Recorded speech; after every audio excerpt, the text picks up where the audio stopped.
Om Swastiastu. Perkenalkan, nama saya Igede Jaya Mahendra. Saya berprofesi sebagai seorang penyuluh pertanian di unit kerja Dinas Pertanian Kabupaten Buleleng.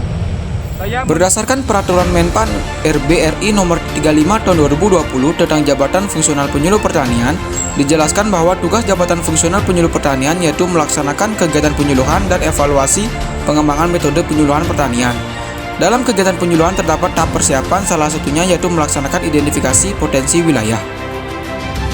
Kegiatan identifikasi potensi wilayah merupakan upaya untuk menggali potensi SDA, SDM, dan SDE yang ada di wilayah binaan dalam bentuk data yang bisa diperoleh melalui wawancara maupun dokumen tertulis, serta permasalahan yang ada di lapangan. Berikut adalah keadaan umum hasil identifikasi potensi wilayah binaan penyuluh pertanian. Jineng dalam terdiri dari dua suku kata, jineng yang artinya tempat padi dan dalam yang bisa diartikan sebagai raja. Jadi jineng dalam memiliki arti tempat menyimpan padi atau hasil bumi milik raja. Desa Jineng dalam sendiri memiliki luas wilayah sebesar 288,10 hektar. Desa Jineng dalam memiliki 3 subak sawah, yaitu subak Anyar Tegal dengan luas baku 34 hektar, subak Ketuk-Ketuk dengan luas baku 55 hektar, dan subak Tinggi Kerap dengan luas baku 55 hektar. Pola tanam yang diterapkan oleh petani sebagian besar yaitu padi palawija. Produktivitas gabah kering panen padi yang dihasilkan sebesar 6,5 ton per hektar dengan luas total tanam padi tahun 2021 sebesar 300 hektar. Potensi komoditas hortikultura juga banyak diminati oleh masyarakat seperti mangga, rambutan, durian, manggis, dan pisang yang ditanam di pekarangan maupun lahan kebun non-sawah. Sektor pertanian lainnya yang diusahakan oleh masyarakat yaitu bidang peternakan seperti babi dengan berbagai jenis dan sapi Bali, baik itu penggemukan maupun usaha pembibitan. Banyuning memiliki arti Mona Spatika yang terdiri dari dua suku kata, Mona yang artinya air dan Stika yang artinya hening atau bersih. Jadi air yang bersih dalam bahasa lain Banyuning. Kelurahan Banyuning memiliki luas 513 hektar dan terdiri dari 6 lingkungan kewilayahan. Kelurahan Banyuning memiliki 6 subak, yaitu di sebelah selatan Subak Padang Keling dan Subak Anyar Padang Keling, serta sebelah utara yaitu Kayupas Beduran, Kayupas Betenan, Babakan Jati, dan Subak Banyuning. Luas total keseluruhan sawah yang dikelola oleh ke-6 subak yaitu 178,9 hektar dengan pola tanam sebagian besar petani yaitu padi sebanyak 3 kali selama setahun. Luas total tanam tahun 2021 tanaman padi sebesar 491,7 hektar dengan rata-rata produktivitas padi sebesar 6,8 ton per hektar. Sektor peternakan juga banyak diusahakan oleh petani, utamanya sapi Bali, baik penggemukan maupun pembibitan yang ditandai oleh keberadaan kelompok tani ternak yang sangat proaktif. Kelurahan Banjar Bali merupakan salah satu wilayah kelurahan yang ada di pusat kota pemerintahan Kabupaten Buleleng.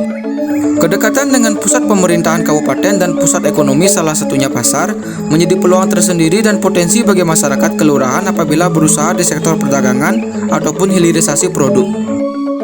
Hasil data rekapan potensi wilayah yang ditemukan dan diperoleh melalui berbagai metode maka dapat disusun dan diidentifikasi permasalahan yang ada, di antaranya permasalahan sektor pertanian yang ditemui di Desa Jineng Dalam yaitu pada bidang SDM, penyerapan dan penerapan rekomendasi maupun anjuran pemerintah oleh petani belum maksimal. Sedangkan pada bidang SDA, keberadaan pH tanah yang masam dan OPT yang berkelanjutan. Dan pada bidang sarana prasarana, petani masih sebagian besar menjual hasil panennya kepada penebas.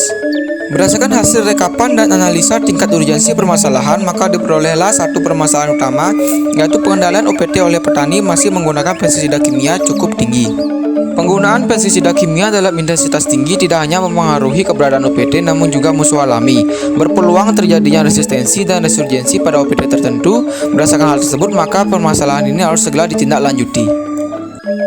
Permasalahan sektor pertanian yang ditemui pada Kelurahan Banyuning yaitu pada bidang SDM, kebiasaan petani menggunakan pupuk kimia diimbangi oleh penggunaan pupuk organik.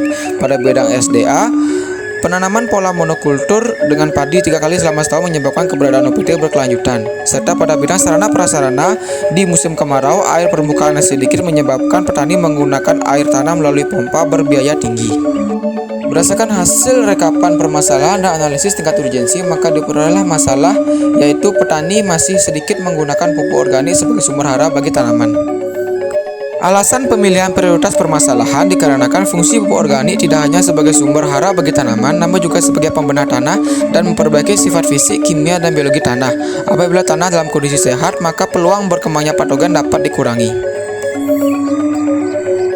Permasalahan sektor pertanian yang ditemui di Kelurahan Banjar Bali yaitu pada bidang SDM, kemampuan masyarakat hanya menghasilkan jenis jajanan tradisional saja, serta keberadaan kelembagaan tani yang belum aktif.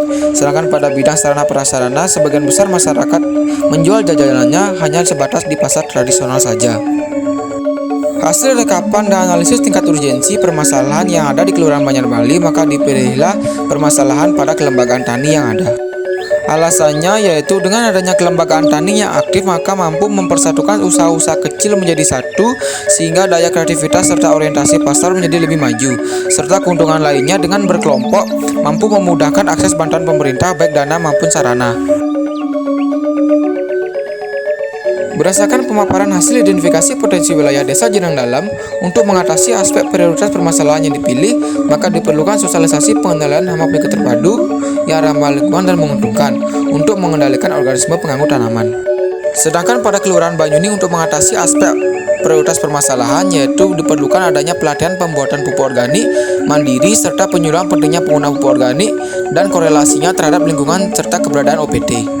Serta pada Kelurahan Banjar Bali, kesimpulan dapat diambil untuk mengatasi aspek prioritas permasalahan yaitu diperlukan upaya untuk membangkitkan kembali kelembagaan tani baik itu KWT maupun Gapoktan yang ada demi meningkatkan kreativitas dan orientasi pasar terhadap produk yang dihasilkan.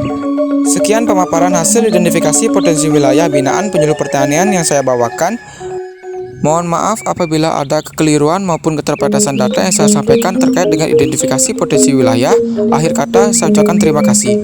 Pertanian maju, mandiri, modern. Om Santi Santi Santi Om.